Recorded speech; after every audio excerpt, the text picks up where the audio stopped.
Hola, se supone que mi tío tendría que estar grabando este video sobre los utensilios, pero no ha llegado. Entonces voy a buscar en Wikipedia qué significan los utensilios. Un utensilio, del latín utensilla, que significa útil, necesario, es un objeto fabricado que se destina para un uso manual y doméstico. O sea que no estaba tan equivocada cuando traje esos objetos que utilizaba mi bisabuela. ¡Ay! Llegó mi tío.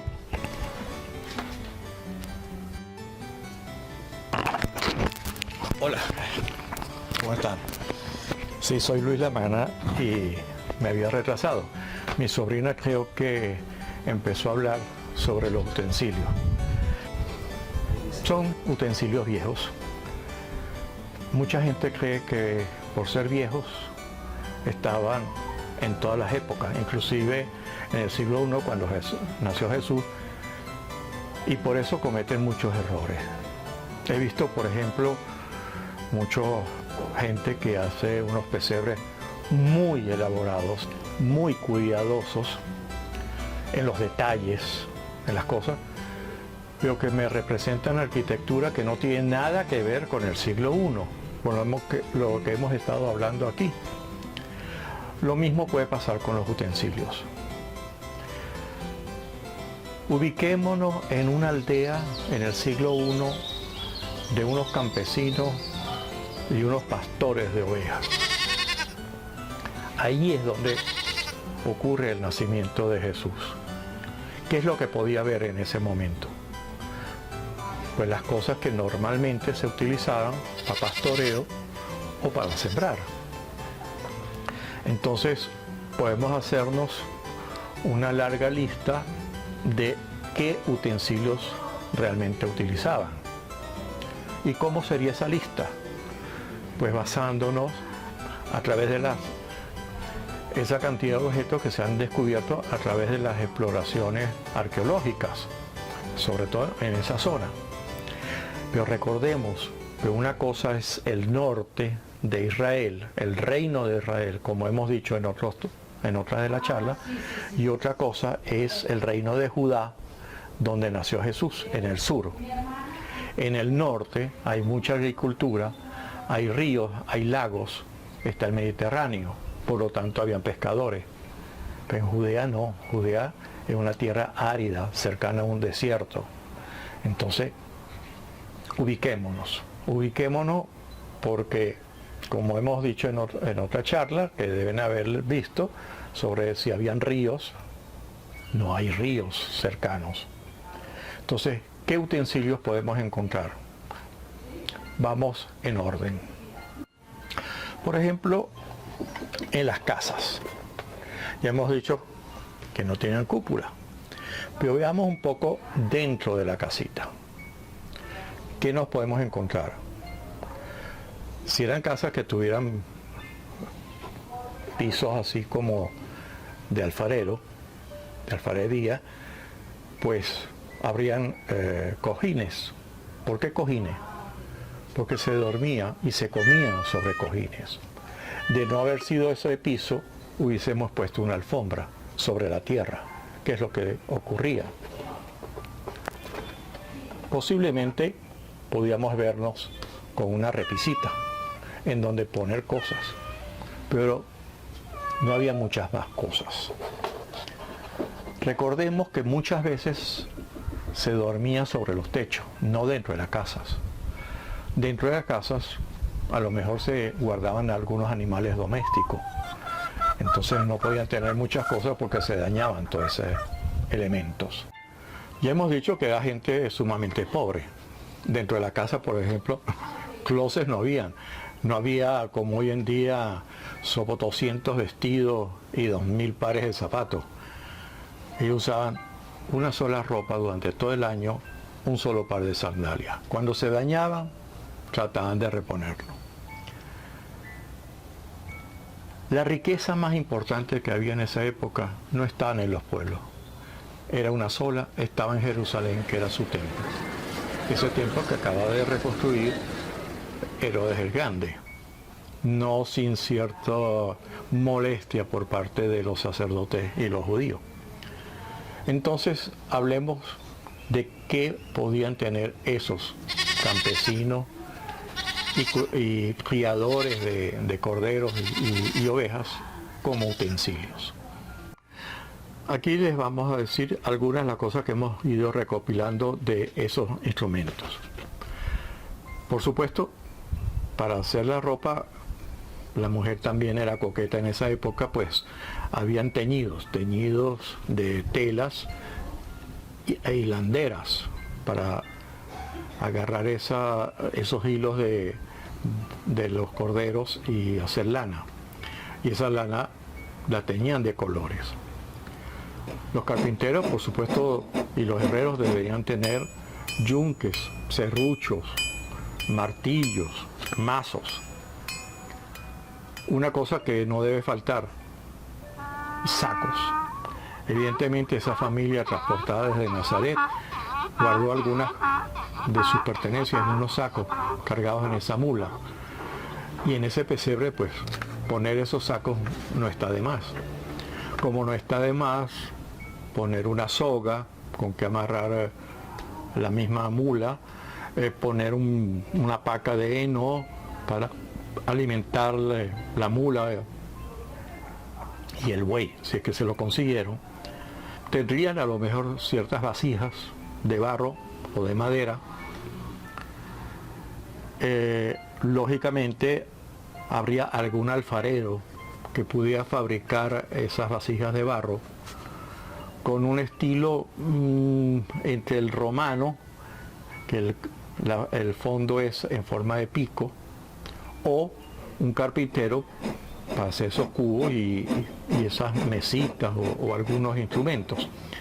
Evidentemente habían guadañas, habían rastrillos, habrían carretas,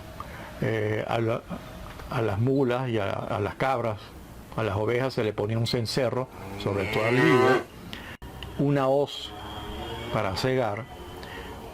Todos esos son elementos normales para un campesino. Posiblemente en una casa podemos encontrar algún baúl de madera, como ya dije, los cojines, cubiertos, sí, habrían cubiertos pero hechos de madera, de palo. Posiblemente una cuchara, los cuchillos sí hechos de hierro. Una cosa que no había eran tenedores. Si no lo saben, se lo voy a decir. Los tenedores se inventaron en Francia, en Versalles, en el siglo XVII. O sea, en el siglo I no habían tenedores. Quizás pinchos, como el pincho ese que le ponen de Poseidón romano. Por supuesto, habría gente trabajando el cuero para hacer sandalias. Y hasta ahí. No creo que hubiese mucho más utensilio en esa época. Pensemos ahora la situación del pesebre. Como dije en un tutorial sobre qué sabemos del nacimiento de Jesús, ninguno de los 4 evangelios canónicos menciona el lugar. Solamente se nos dice de que María envolvió en pañales al niño y lo recostó en un pesebre. Pesebre es un cajón de madera donde comen los animales. No nos dicen dónde estaba ese cajón de madera. Tenemos que pensar en dónde se colocan los animales. Y hay 2 posibilidades. Una, un establo, y es válido. Otra, en los alrededores de Belén habían cuevas, o hay todavía cuevas, y esas cuevas se utilizan todavía para en invierno refugiarse del frío y dejar ahí los animales.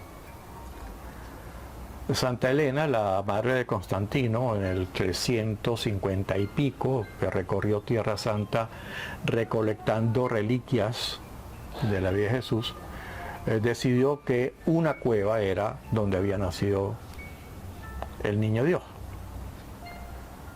Certeza no hay.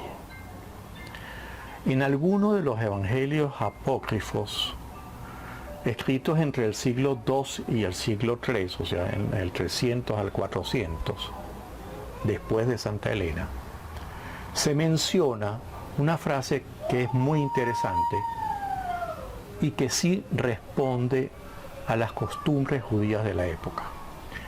Ese evangelista dice que María parió en una cueva y a los 2 o 3 días salió a donde está el pesebre a recostar al niño. Tiene su lógica. Lo que no tiene lógica es esa conseja de nuestras abuelas que nos hablan de una leyenda de que la mula y el buey eran los que le daban aliento y calor al niño. Perdóname. El judío de esa época no era tan poco cuidadoso en relación con la salubridad, sabiendo que en el Talmud habían sopotoscientas reglas relacionadas con la vida diaria para poner a un niño recién nacido al lado de una bestia. A ninguna madre hoy en día se le ocurriría. Entonces, si queremos ser realistas, dejémonos de leyendas, dejémonos de cuentos bonitos y tratemos de representar esa realidad. Una cosa importante cuando hagamos el pesebre: menos es más. No porque llenemos de muchas cosas, de muchos utensilios, de todo el pesebre, se va a ver mejor. 2 o 3 cositas que indiquen esa pobreza de esa gente que vivía en Belén es mucho mejor. Y así tenemos menos probabilidades de cometer errores. Si te gusta esta charla, déjamelo aquí. Suscríbete al canal. Tienes donde hacerlo. Aquí te dejo el enlace de la página web. Hay una sección dentro de los servicios que son gratuitos que se llama Preguntas Frecuentes, en donde estos temas y otros que todavía no hemos puesto en este canal están para ayudarte a la hora de hacer un pesebre. Porque lo importante no es poner unas figuritas y ya. No es poner unas figuritas dentro de una construcción y ya. Es tratar de representar una época. Es tratar de representar una vivencia de ese niño pobre que nació en un pesebre, que lo tuvieron que poner a dormir en un pesebre. Eso es la esencia de la Navidad. Que no se te olvide, y que no se te olvide echar estos cuentos a tus familiares, sobre todo a tus hijos, sobrinos, a la gente menuda, que muchas veces pecan de ingenuo pensando que porque son utensilios de la abuela ya existían cuando nació Jesús. Chao, gracias y hasta la próxima.